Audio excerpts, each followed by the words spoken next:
The Bank of Mom and Dad is now a global financial powerhouse. A 2019 survey found that American parents financed $47.3 billion in mortgages, ranking 6th. This is significant because many parents only loan their children a down payment so they can acquire a larger loan from a bank. Our lackadaisical attitude toward taking on infinite debt may be to blame, but the Bank of Mom and Dad isn't just in mortgages. The average parent sent their adult children $1,474 a month for groceries, medicine, and petrol, according to savings.com. Loans and gifts covered cell phones and vacations. With rates like this, bank clients stay. Even millennials who are over 30 were loyal to Mom and Dad's bank, earning little under $900 a month. I don't know about you, but my parents don't give me $900 a month. Therefore, that average is impacted by many people who are born with a bank card. But a more worrying trend exists. Parents typically contribute more to their adult offspring than their retirements. Mom and Dad's financing is much more complicated with equity releases, finance guarantees, networking, tranche perks, and significant terms and conditions. If this bank runs, parents may be unable to retire and children unable to grow up. Over half of 18-29-year-olds live with their parents without your mom's help. What things are unlikely to be available? I would be homeless. I wouldn't have gas to drive here. When he needs something, I send it to my friend. La Jolla is his home. He has a $300 a week allowance on average, California. Parents believe their children should be financially independent by 24, so 3 groups lose in this arrangement. Parents who are increasingly supporting their children later in life. The children of families who can't afford to support them, and even though it's harder to feel sorry for them, the Nepo babies themselves. Losing this support network can do more financial damage than missing out on direct deposits. Beginning job seekers in most of America struggle to balance work, school, and comfort. Starting from $0 means the only option for seed capital is high-interest loans, but even having a place to sleep and a car to borrow is a huge advantage. You can take measured risks with even the smallest safety net. I interned at an investment bank right after college. I had to live in an expensive city without finances or guarantees of a full-time job. I was able to do it because I knew my parents would pay for a plane ticket home and let me remain with them until I was back on my feet. This seemingly minor advantage can mean the difference between securing a high-paying job or choosing a safer, less rewarding one. Most successful performers and business people come from solid families, since risk-taking is a luxury many can't afford. According to MIT economist Peter Temin's now infamous research, ending the cycle of poverty takes 20 years with no mistakes. He said nepotism quality depended on what your family did before the 1970s, when productivity growth outpaced salary increase. Before this, professional income earners could readily invest in asset markets and real estate, building a solid basis. Since hourly income bought less, debt became more accessible. For the poor, it helped them keep up. Your debt became equity for asset holders, only because people can get loans from actual banks or mom and dad do homes cost so much today. Just like lighting a fire from scratch is difficult, even a little rain can ruin the best efforts. Starting a fresh fire with a small flame from a 1970s era fire is much. It's easy and won't be put out by poor weather. Thus, nepotism is defeated.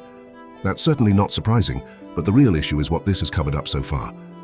It's time to discover how many work, how to correct it, and what happens if we don't. Wealthy parents can now aid their children in more complicated ways, some of which are made feasible by financial industry goods. Home equity conversion mortgages, or reverse mortgages, are becoming a popular option for banks to raise cash. They function this way. An older individual with a paid-off property but no income can receive a cash-out mortgage using their home equity. Industry standards limit this at 30% of the home's worth. Someone with a $450,000 home could acquire a $150,000 loan without being able to repay it. The lender doesn't want any money back. Instead, interest compounds the debt until the homeowner sells or dies. The bank gets first dibs on the sale money and interest.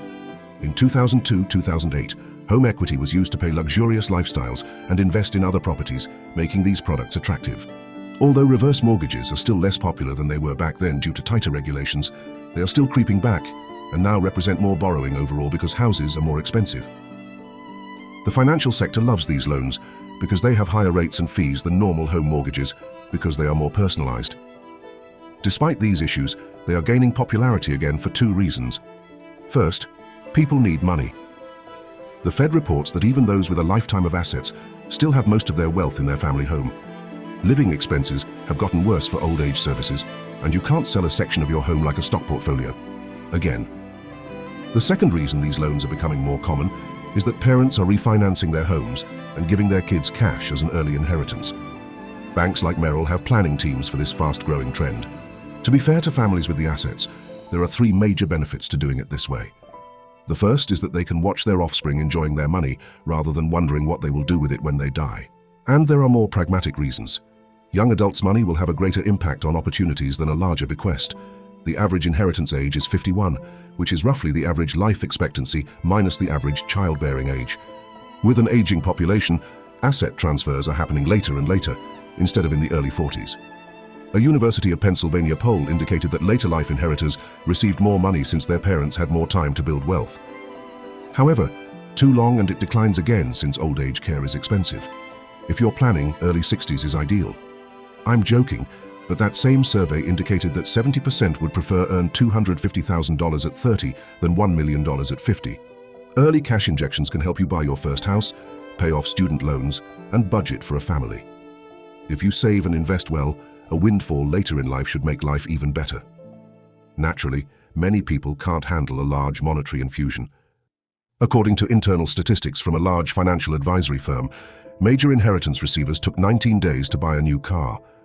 The Bank of Mom and Dad's third and most disregarded offering is in-house financial guidance, whether sought or not. Early inheritances can be carefully administered with restrictions and conditions to prevent beneficiaries from wasting the money and to keep children dependent longer than necessary. The trust fund baby cliché exists for a reason, but reverse mortgages allow middle-class families to help their offspring save. The poll indicated that 77% of parents offered their kids money with conditions. Some of those requirements were practical financial advice, but most were personal restrictions about relationships, careers, and family planning. It's hard to feel sorry for people getting major financial assistance, but this is a genuine burden that's increasingly hard to say no to because these financial advantages are so hard to compete with. Even with a high income, saving a significant amount of money is difficult when realistic assumptions are made about rent, student loans, and the cost of living, where most high-income jobs exist. If the price of Head Start is following mommy and daddy's rules for life, it's hard to say no, and it's self-perpetuating. Things can only get so pricey if nobody can afford them. College tuition has exceeded inflation because student debt is easy to get and safe for universities to issue. National credit reporting agencies, low deposit mortgages, and homeowner tax benefits have made home lending easier and cheaper, making entry-level properties more expensive. If mom and dad bank advances become common, again it will raise the cost of major life events for everyone, including those without open accounts. This is why more and more parents feel obligated to help their children, even if they can't afford to. Starting out in life is expensive, but so is the stuff at the end of it. Aged care has become a huge predatory industry where comfort depends on your budget. Nearly half of questioned parents sacrifice their personal financial stability to support their adult children, with retirement assets being the main source. The Bank of Mom and Dad is bad for them. Giving up freedom to get a head start is bad for children, and bad for children from families who can't support them or who they must help. The world's largest financial organization is bad for future generations too. Even among high-income earners, the financial burden of children is making many reconsider starting a family, with most telling Pew Research that they have other financial goals to meet first. If people think they'll need to be mom and dad's bank, they'll want even more financial security before starting a family, because they need to set themselves up and support their children so they don't fall behind. Starting a family is financially terrifying enough for 18 years, but if 30-year-olds are expected to receive allowances, most people will be excluded. Making it easier for young people to support themselves is the obvious solution to scaling back mom and dad's bank, but you need to understand why it's so hard to get ahead. Watch this video to find out what has changed that has left young people so far behind. Be sure to like and subscribe to learn more about money, you,